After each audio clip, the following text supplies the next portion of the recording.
नमस्कार दोस्तों, जिया डिफेंस में आपका स्वागत है। दोस्तों, भारतीय सेना अपने आप को फ्यूचरिस्टिक बनाने में लगी हुई है। जी हां दोस्तों, चाइना और पाकिस्तान के बढ़ते हुए खतरे को देखते हुए भारतीय सेना भी अपने आप को फ्यूचरिस्टिक बना रही है। दोस्तों, भारतीय सेना ने ड्रोन जैमर वाहन आधारित के लिए RFI जारी की है। दोस्तों, इस प्रकार के वाहन जो उबड़ खाबड़ रास्तों में चल सके, जो सियाचिन पर भी चढ़ सके और रेगिस्तान में भी चल सके, मतलब भारतीय सेना के हर खतरे का मुकाबला करने वाले वाहन, और उस पर लगना चाहिए सेंसर, सभी प्रकार के जैमर जो उस पर लगे हों, उस तरह के व्हीकल की आवश्यकता है और उसके लिए भारतीय सेना ने RFI जारी की है।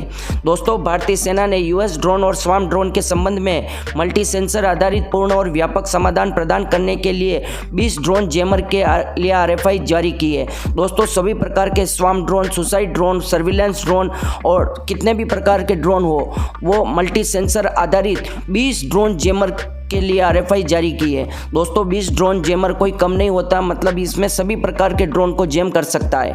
दोस्तों, system US drone, swarm drone का पता लगाने के लिए ट्रैकिंग, पथनाम और कई दिशाओं से एक साथ आने वाले जून ड्रोन, मतलब स्वार्म ड्रोन अगर अलग अलग दिशाओं से भी आए, उसको बेअसर करने में सक्षम होना चाहिए।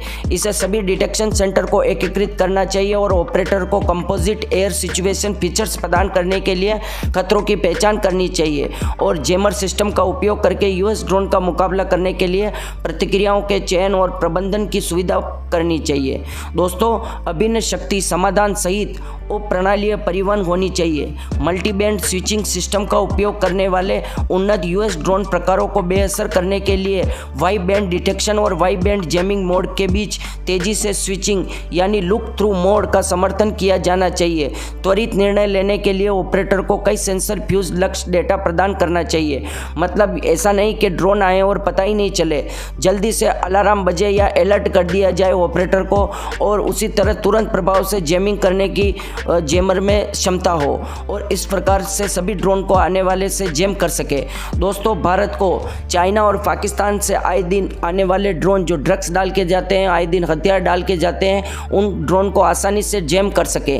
बाकी हमारे पास जैमर हैं, वो इतने कैपेबल नहीं है, कई बार उनको हार्ड किल सिस्टम के द्वारा नष्ट किया जाता है। सॉफ्ट किल मतलब जैमर के द्वारा जैम नहीं होता है, उसके लिए भारत हार्ड किल और सॉफ्ट किल दोनों सिस्टम बना रहा है। पर दोस्तों, इस प्रकार का जैमर सिस्टम भारतीय सेना के हर स्क्वाड्रन के पास होगा तो उससे क्या फ़ायदा होगा कि अगर ड्रोन का कोई भी हमला होता है भारतीय सेना से, तो भारतीय सेना ड्रोन के हमले से आसानी से बच सकेगी और भारतीय सेना अपने आप को कैपेबल बना सकेगी ड्रोन से लड़ने के लिए।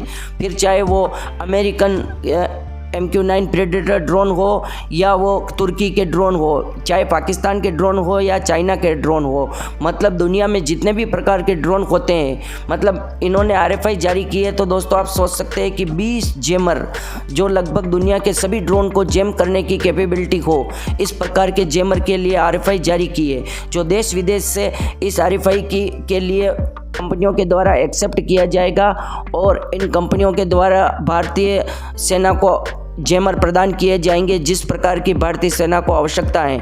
और दोस्तों, हथियार मार्केट तो आजकल ऐसा हो गया है कि एक हथियार मांगो तो उसकी जगह 10 तैयार होते हैं, अच्छे से अच्छे। आपको केवल चुनने में कन्फ्यूजन पैदा हो सकता है, इसलिए जैमर की कोई कमी नहीं है। भारतीय कंपनी कोई भी RFI जारी करती है तो दुनिया की 20 कंपनियां RFI को एक्सेप्ट करने के लिए तैयार होती हैं। तो मुझे लगता है कि भारत को बहुत अच्छे जैमर व्हीकल दिए जाएंगे और ये भारतीय सेना के लिए एक रीढ़ की हड्डी मालूम होंगे, मतलब रीढ़ की हड्डी साबित होंगे भारतीय वायुसेना के लिए। दोस्तों, आपकी क्या राय है कि इस प्रकार के जैमर और व्हीकल को भारतीय मेक इन इंडिया के द्वारा ही लिया जाना चाहिए या विदेशी कंपनी के द्वारा इस प्रकार के व्हीकल और जैमर को ले लेना चाहिए? आपकी राय कमेंट बॉक्स में ज़रूर लिखें। जय हिंद, जय भारत।